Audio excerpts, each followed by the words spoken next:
What's up guys, it's Vaina from Vaina.com. Welcome back to the channel. Today is probably the most excited and the most nervous I've ever been for a video because I'm finally revealing my kitchen makeover. So I always like to start with the pros and cons of a space. It's actually a nice sized kitchen. I like the style of cabinetry. It's vintage. I feel like it's like good quality.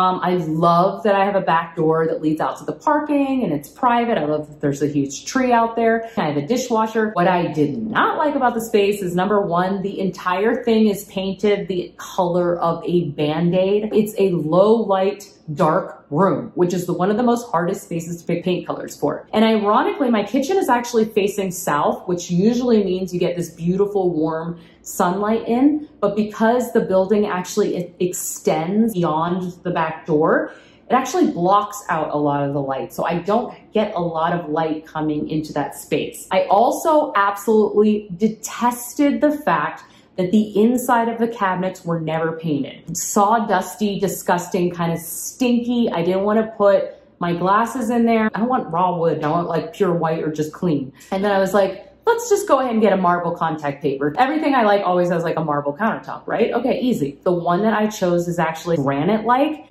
And I actually feel like this is incredibly sophisticated, looks so real. So I decided let's get that marble contact paper on the countertops so we can see how this color affects the light.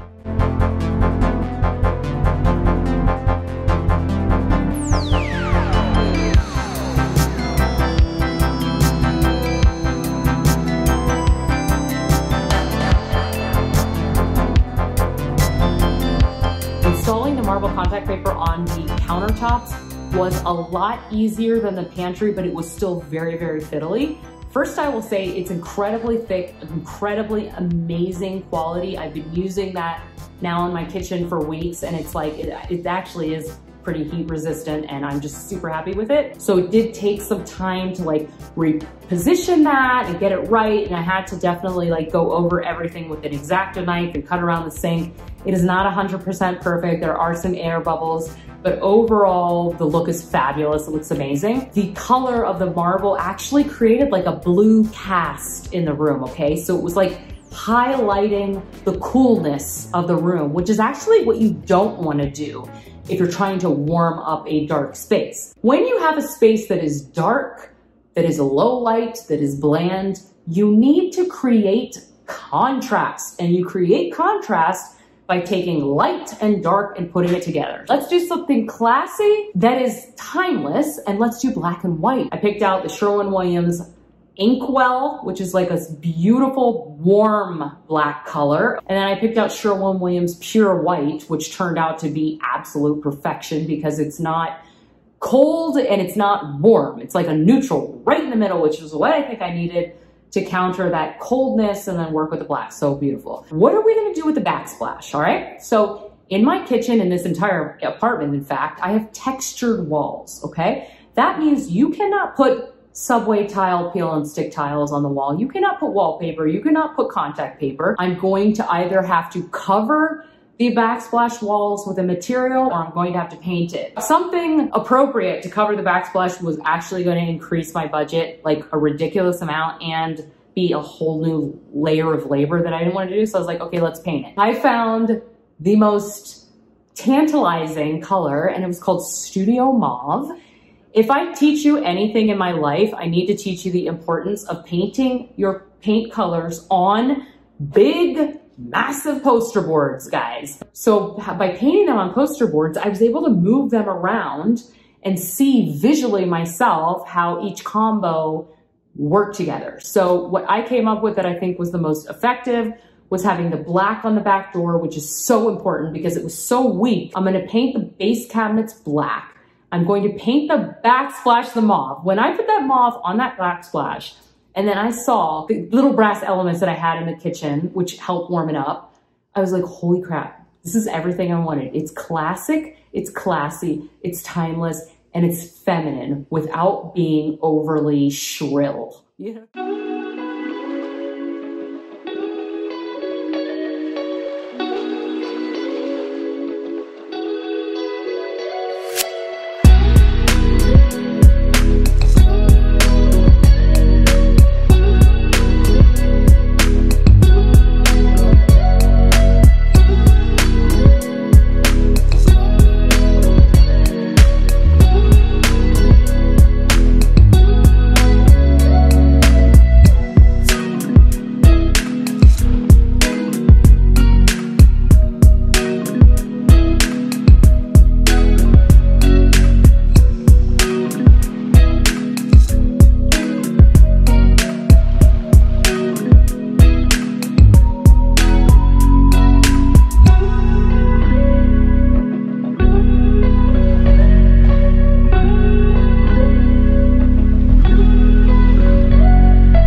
Day 2, it's 6 o'clock. I've been working since 10 with a little lunch break in there. I've got all of the white on the upper cabinets. It looks so pretty. I've got 2 coats on these 2 and then have to do the rest another coat. And then I'm gonna call it a day.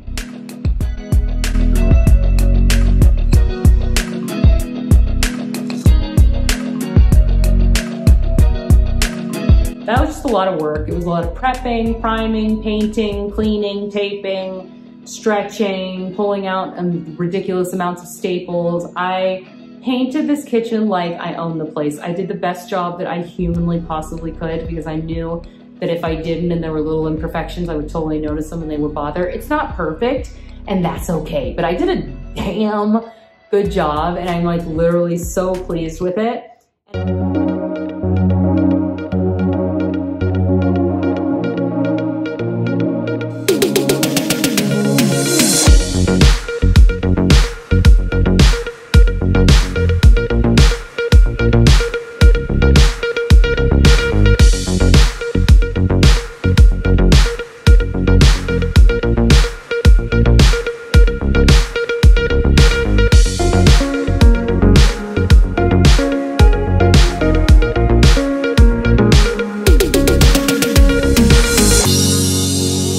Okay, check-in time. This is why I love these little paint samples. I've decided that I want to paint above the cabinets white just to kind of make them feel light and airy.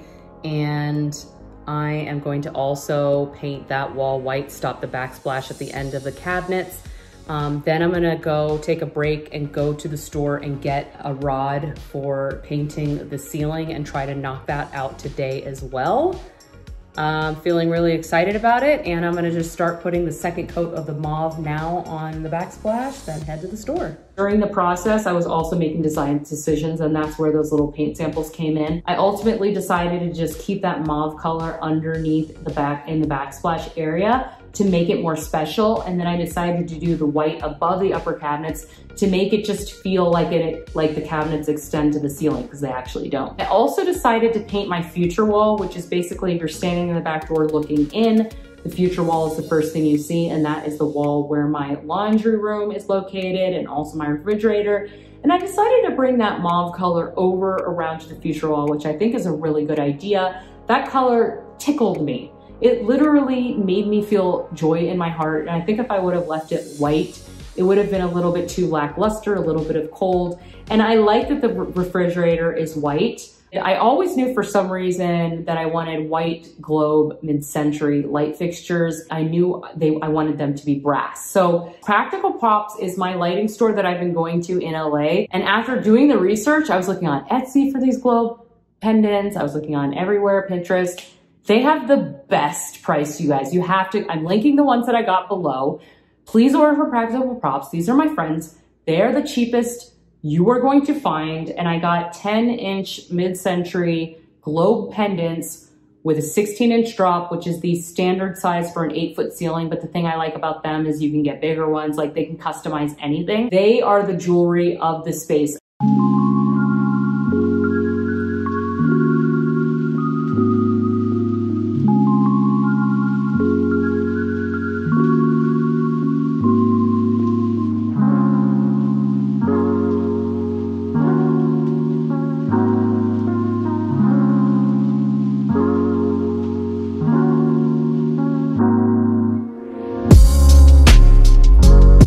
It does look pretty though, right? It's like I have literally a couple, like until sunset to get this ceiling done.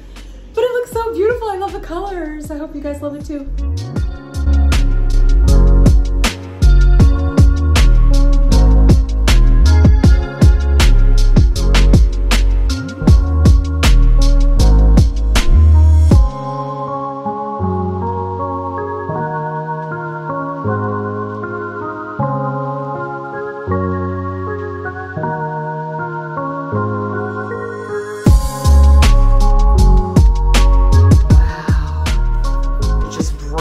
Everything up.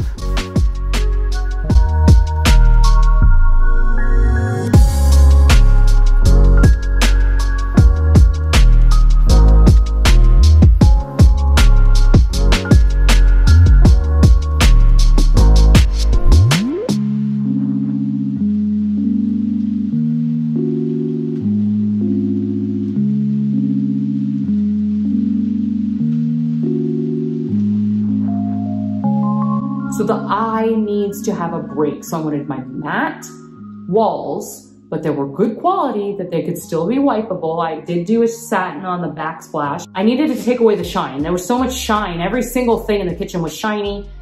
And remember, my contact paper countertops are very, very shiny. I obviously did a satin on the kitchen cabinets, and then I did a polyurethane on the base cabinets and the door.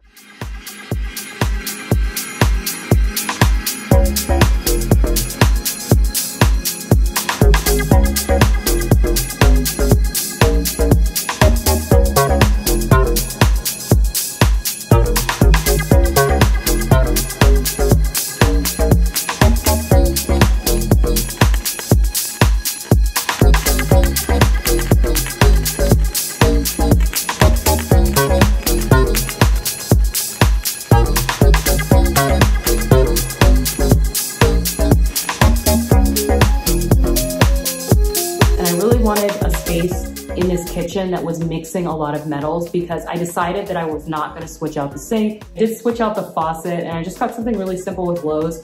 I did actually try to find like a more stylish faucet, but everything I ordered was actually huge, because when you have a shallow sink, you actually need to use a smaller faucet. And I really wanted to make this space feel sophisticated and timeless and as Vogue living as humanly possible. I have a minimalist eye. I just do not like when things are too busy. Maybe I even prefer them to be a little bit empty, but I'm extremely happy with how things have kind of come together.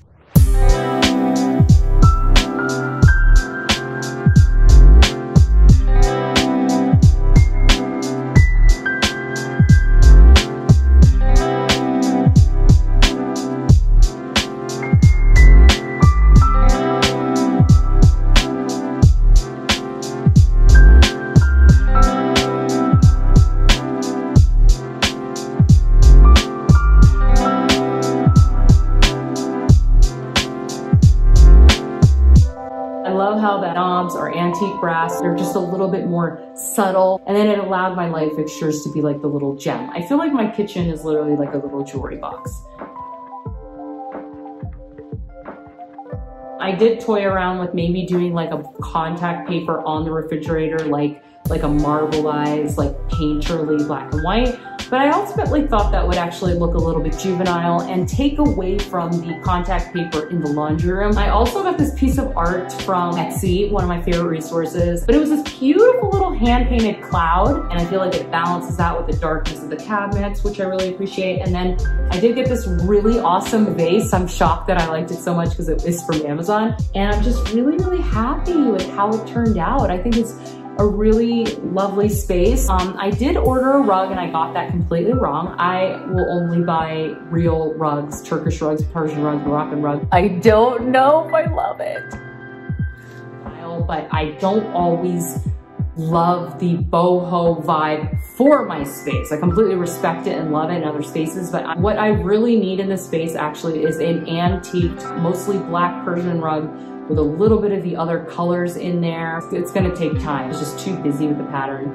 But I already sold it on Facebook Marketplace, and that's one of the reasons I always say, you know, if you can, to buy authentic rugs, because you can sell them if they don't work. But I was actually devastated when it didn't work. So I'm okay right now with not having a rug. I didn't want to change the floor. You know, I could have put in a black and white peel and stick tile, but I felt like that would have been too cold. And in my opinion, my black and white appliances look so much better in my whole space. Like stainless steel would have taken away from the vibe. Like I feel like the whole thing is a vibe and it all goes together. So I hope you guys love it. I mean, let's look at the before and after here, guys. Band-Aid unfinished, stinky wood sawdust versus high contrast black and white with a little bit of mauve and a little bit of gold bling bling. I'm happy with it. If I'm happy, that's all that matters. So give this video some love. Let me know what you think. Thanks for watching, and I will talk to you soon. Bye.